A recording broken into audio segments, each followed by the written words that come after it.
আমরা গত ক্লাসে ট্রপোস্ফিয়ারের কতগুলো বৈশিষ্ট্য উল্লেখ করেছিলাম এবং সেখানে বলেছিলাম যে এখানে কতগুলো ঘটনার কথা যেগুলোর ব্যাখ্যা আমরা দ্বিতীয় ক্লাসে আলোচনা করব। তাহলে এখানে তিনটে ঘটনার কথা উল্লেখ করেছি যেগুলোর ব্যাখ্যা আমাদের ভৌতবিজ্ঞানের দৃষ্টিভঙ্গি থেকে দেওয়া উচিত। দেখো, প্রথমটা হচ্ছে মেরু অঞ্চল এবং নিরক্ষীয় অঞ্চলে ভূপৃষ্ঠ থেকে ট্রপোস্ফিয়ারের বিস্তার বিভিন্ন। তোমরা দেখেছো মেরু অঞ্চলে আমরা ধরে নিচ্ছি উচ্চতাটা ভূপৃষ্ঠ থেকে 8 থেকে 9 কিলোমিটার, আর নিরক্ষীয় অঞ্চলে ধরেছি 16 থেকে 18 কিলোমিটার। তাহলে এইরকম বিভিন্নতার কারণ কি? দ্বিতীয় ঘটনা হচ্ছে যে এটা আমরা খুবই পরিচিত, কাজেই কখনো হয়তো আমরা ভেবে দেখিনি যে এরকমটা হচ্ছে কেন, যে ট্রপোস্ফিয়ারে উচ্চতা বাড়ার সাথে সাথে বায়ুমণ্ডলের উষ্ণতা কমে যাচ্ছে, এরকমটা হওয়ার কারণ কি? আর 3 নম্বর ঘটনা হচ্ছে মেরু অঞ্চলের উপরে নিরক্ষীয় অঞ্চলের উপরে ট্রপোপজের উষ্ণতা ভিন্ন। আমরা দুরকম উষ্ণতার কথা উল্লেখ করেছি। এখানে গড় উষ্ণতা হচ্ছে -56 ডিগ্রি, কিন্তু মেরু অঞ্চলের উপরের উষ্ণতা যতটা নিরক্ষীয় অঞ্চলে তার থেকেও অনেক কম। তাহলে এইরকম হচ্ছে কেন? তাহলে এই তিনটে ঘটনার ব্যাখ্যা আমরা এই দ্বিতীয় ক্লাসে শেখার চেষ্টা করব।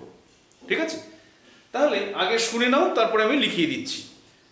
মেরু অঞ্চল আর নিরক্ষীয় অঞ্চল তোমরা নিচু ক্লাসেই পড়ে এসছো যে এই দুটো জায়গায় পৃথিবীর আকর্ষণ বল সমান নয়, মানে অভিকর্ষজ ত্বরণের মান কিন্তু দুটো জায়গায় সমান নয়। তার কারণ নিশ্চয়ই অনেকেই জানো। দুটো কারণ আছে। একটা হচ্ছে যে পৃথিবীর আকৃতি তোমরা জানো একেবারে গোলক নয়, একটু এরকম চ্যাপ্টা বলে এর কেন্দ্র থেকে মেরু অঞ্চলের যা দূরত্ব নিরক্ষীয় অঞ্চলের দূরত্ব তার থেকে বেশি। তাহলে পৃথিবী পৃষ্ঠের উপরে কোনো একটা বস্তু পৃথিবী পৃষ্ঠের উপরে থাকার সময় কেন্দ্র থেকে যত কাছে থাকবে তার উপরে অভিকর্ষীয় ত্বরণ বা অভিকর্ষজ ত্বরণের মান বেশি কাজ করবে বা পৃথিবীর আকর্ষণ বল বেশি হবে। তাহলে এইখানে মেরু অঞ্চলে যে আছে সে কেন্দ্র থেকে বেশি কাছে আছে, তাহলে মেরু অঞ্চলে যে অংশটা থাকবে সেই অঞ্চলের বায়ুমণ্ডলের উপরে পৃথিবীর কেন্দ্রের আকর্ষণ বেশি থাকবে। নিরক্ষীয় অঞ্চলের উপরে যে বায়ুমণ্ডল আছে তার উপরে পৃথিবীর আকর্ষণ বল কিছুটা কম থাকবে। তাহলে আকর্ষণ মানে নিজের দিকে টেনে রাখা, নিজের দিকে টেনে রাখলে তার উচ্চতাটা কিছুটা কম হবে। ঠিক আছে, এটা একটা কারণ। দ্বিতীয় কারণ হচ্ছে পৃথিবী তার অক্ষের উপরে লাট্টুর মতন পাক খাচ্ছে। তাহলে যখনই কোনো কিছু একটা ঘুরছে, ধরো এইটা হচ্ছে অক্ষ, এই অক্ষ বরাবর যখন এ পাক খাচ্ছে তখন তার উপরে একটা বহির্মুখী বল কাজ করে। কোনো একটা ঢিলকে সুতো দিয়ে বেঁধে যদি ঘোরাও তাহলে দেখবে তোমার আঙ্গুলের উপরে একটা টান লাগছে, এবং দড়িটা যদি বা সুতোটা যদি ছিঁড়ে যায় তাহলে সেই ঢিলটা ছিটকে বাইরের দিকে চলে যাবে। তাহলে এইরকম ঘূর্ণনের ফলে একটা বহির্মুখী বল কাজ করে, এটা কেন্দ্রের বিপরীত দিকে কাজ করে, তার মানে অপকেন্দ্র বল। এই অপকেন্দ্র বলটা কিন্তু পৃথিবীর আকর্ষণ বলের বিপরীত দিকে বা উল্টো দিকে কাজ করে। তার মানে পৃথিবী যদি এখানে কোনো বস্তুকে নিজের দিকে টানে তাহলে ঘূর্ণনের ফলে অপকেন্দ্র বলটা উল্টো দিকে কাজ করবে। এবার এইখানে দেখো নিরক্ষীয় অঞ্চলে একই সময়ে নিরক্ষীয় অঞ্চলে যখন পাক খাচ্ছে তখন ও এতটা রাস্তা জুড়ে পাক খাচ্ছে, আর উপরের দিকে মেরু অঞ্চলের কাছাকাছি সে কিন্তু একই সময় এইটুকু জায়গা পাক খাচ্ছে। তাহলে একই সময়ে যেখানে বেশি পাক খাচ্ছে সেখানে নিশ্চয়ই পৃথিবীর গতিবেগ বেশি। তাহলে নিরক্ষীয় অঞ্চলে পৃথিবীর গতিবেগ বেশি, মেরু অঞ্চলের কাছাকাছি গতিবেগ কম। গতিবেগ যত বেশি হবে ততই কিন্তু এই অপকেন্দ্র বলের পরিমাণ বাড়বে। তাহলে নিরক্ষীয় অঞ্চলে অপকেন্দ্র বলের পরিমাণ বেশি, তাহলে এটা কোনো বস্তুর ওজনকে আরো কমিয়ে দেবে। তার মানে পৃথিবীর আকর্ষণ বলকে ও আরো কম অনুভব করবে। তাহলে এই দুটো কারণের জন্যই এই নিরক্ষীয় অঞ্চলে থাকা যে বায়ুমণ্ডল সেটা ট্রপোস্ফিয়ার অঞ্চলটা একটু বেশি দূর পর্যন্ত বিস্তৃত। ঠিক আছে, এটা তো শুনে নিলে, এবার একটু লিখে নাও আমি বলছি। তাহলে দেখো, পৃথিবীর মেরু অঞ্চল চাপা এবং নিরক্ষীয় অঞ্চল স্ফীত। আমি আস্তে আস্তে বলছি, দরকার হলে আবার চালিয়ে শুনে নেবে। তাছাড়া মেরু অঞ্চলে পৃথিবীর ঘূর্ণন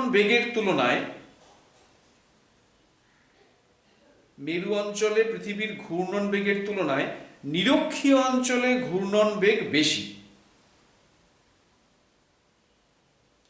এই সব কারণে মেরু অঞ্চলে অভিকর্ষজ ত্বরণের মান বেশি, অর্থাৎ পৃথিবীর আকর্ষণ বল বেশি। সেই জন্য মেরু অঞ্চলের বায়ুকে পৃথিবী বেশি আকর্ষণ করে রাখে, ফলে ট্রপোস্ফিয়ারের উচ্চতা মেরু অঞ্চলের ওপর কিছুটা কম হয়। আশা করি বুঝে গেছো এবং লিখে নিতে পেরেছো। এবারে আমরা আসি 2 নম্বর ঘটনায়। উচ্চতা বাড়ার সাথে সাথে উষ্ণতা কমতে থাকে কেন? দেখো, তোমরা এটা সবাই জানো যে সূর্য থেকে যে তাপ বা আলো আসে সেটা কিন্তু বিকিরণ পদ্ধতিতে পৃথিবীতে এসে পৌঁছয়, এবং বিকিরণ প্রণালীর একটা বৈশিষ্ট্য হলো সেটা যখন কোনো মাধ্যমের মধ্য দিয়ে যায় সেই মাধ্যমকে সেটা উষ্ণ করে না। এবার এই সূর্য থেকে আসা বিকিরণ পৃথিবী শোষণ করে উত্তপ্ত হয়, এবং পৃথিবীর সংলগ্ন যে বায়ুমণ্ডল সেটাও গরম হয়, এবং বায়ুমণ্ডলের মধ্যে একটা পরিচলন স্রোত সৃষ্টি হয়। তার মানে ভূপৃষ্ঠ সংলগ্ন বায়ুটা উত্তপ্ত হয়ে প্রসারিত হয়, প্রসারিত হলে তার ঘনত্ব কমে যায়, তার মানে সেটা হালকা হয়ে যায়, তাহলে সেটা তখন উপরের দিকে উঠতে শুরু করে, আর উপরের ঠান্ডা বায়ুটা নিচের দিকে নামতে শুরু করে।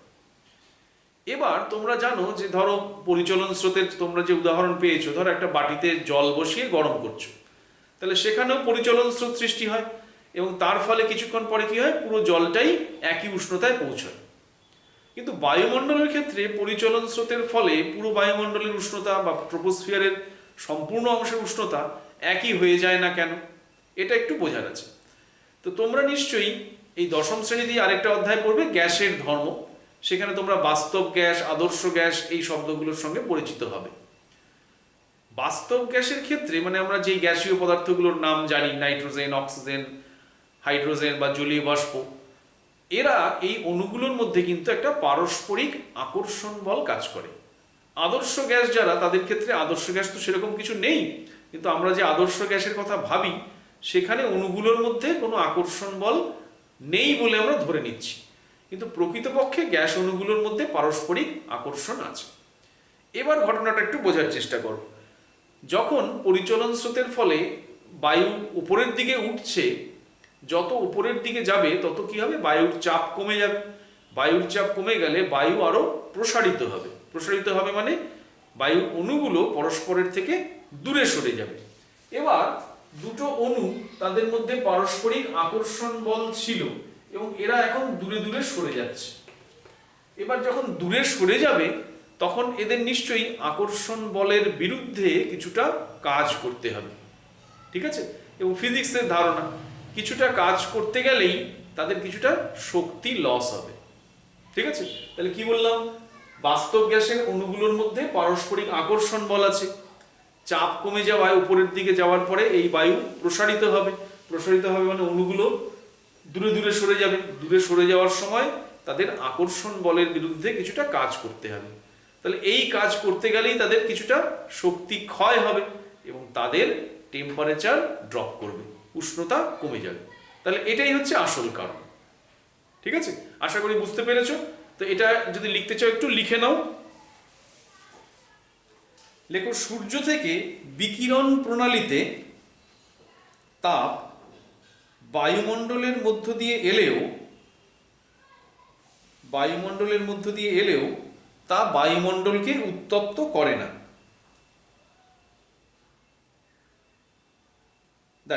ওপরের বায়ুতে ধূলিকণা ও জলীয় বাষ্প কম বলে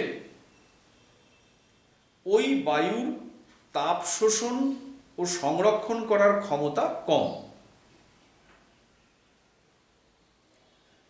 সূর্যরশ্মি পৃথিবীর বুকে এসে পড়লে ভূপৃষ্ঠ উত্তপ্ত হয়ে ওঠে। উত্তপ্ত ভূপৃষ্ঠের সংলগ্ন বায়ুস্তর পরিচলন প্রণালীতে উত্তপ্ত হয়ে ওঠে। এবং আয়তন প্রসারিত ও হালকা হয়ে উপরে উঠে যায়। বায়ু যতই উপরের স্তরে ওঠে ততই বায়ুর চাপ কম হয় এবং এর ফলে তার আয়তন আরো বেড়ে যায়। বায়ু কতগুলি বাস্তব গ্যাসের মিশ্রণ। এক্ষেত্রে গ্যাস অণুগুলি প্রসারিত হওয়ার সময় তাদের পারস্পরিক আকর্ষণ বলের বিরুদ্ধে কার্য সম্পাদন করতে হয় বলে এদের শক্তি এবং উষ্ণতার হ্রাস ঘটে। সুতরাং উপরের স্তরে উষ্ণতা ক্রমশ কমতে থাকে। আশা করি লিখতে পেরেছো। আমি এক একটা বাক্যের পর কিছুটা করে পজ দিয়েছি, দরকার হলে থামিয়ে দেবে ওখানে, তারপরে ওটা লিখে নেবে। আচ্ছা, এই প্রথম ঘটনাটা যদি বুঝে থাকো তাহলে 3 নম্বর ঘটনাটা তার সাথে সম্পর্কিত, বুঝতে কিছু অসুবিধা নেই। মেরু অঞ্চলে ট্রপোস্ফিয়ারের বা ট্রপোপজের উচ্চতা কম, নিরক্ষীয় অঞ্চলে ট্রপোপজের উচ্চতা বেশি। তাহলে এবার তুমি যদি নর্মাল ল্যাপস রেট ধরে উপরের দিকে ওঠো, যত বেশি উপরের দিকে উঠবে ততই উষ্ণতা কমে যাবে। তাহলে মেরু অঞ্চলের উপরে ট্রপোপজে পৌঁছচ্ছ তুমি আগে, 8 থেকে 9 কিলোমিটার যেতে যেতেই ট্রপোপজে পৌঁছে যাচ্ছ। তাহলে নর্মাল ল্যাপস রেট অনুযায়ী সেখানে পৌঁছলে তোমার উষ্ণতা যতটা কমছে, নিরক্ষীয় অঞ্চলে তোমাকে আরো বেশি উঠতে হচ্ছে, 16-18 কিলোমিটার উঠে যেতে হচ্ছে ট্রপোপজে পৌঁছতে হলে। তাহলে সেই অবধি পৌঁছতে পৌঁছতে নর্মাল ল্যাপস রেট অনুযায়ী উষ্ণতা আরো কমে যাবে। তাহলে সেই জন্যই মেরু অঞ্চলে আর নিরক্ষীয় অঞ্চলের উপরে ট্রপোপজের উষ্ণতা ভিন্ন ভিন্ন থাকে। আশা করি এটা বুঝতে পেরেছো বা নিজেরাও লিখে নিতে পারবে, ওই জন্য এটাকে আর আমি লিখিয়ে দিচ্ছি না। ঠিক আছে, তাহলে ট্রপোস্ফিয়ারের এই 3টে ঘটনার কথা উল্লেখ করলাম এবং এরকমটা কেন হয়, ভৌতবিজ্ঞান তার কি ব্যাখ্যা দেয় সে সম্পর্কে আমরা আলোচনা করলাম। তাহলে আজকের এই ক্লাস এখানেই শেষ করছি।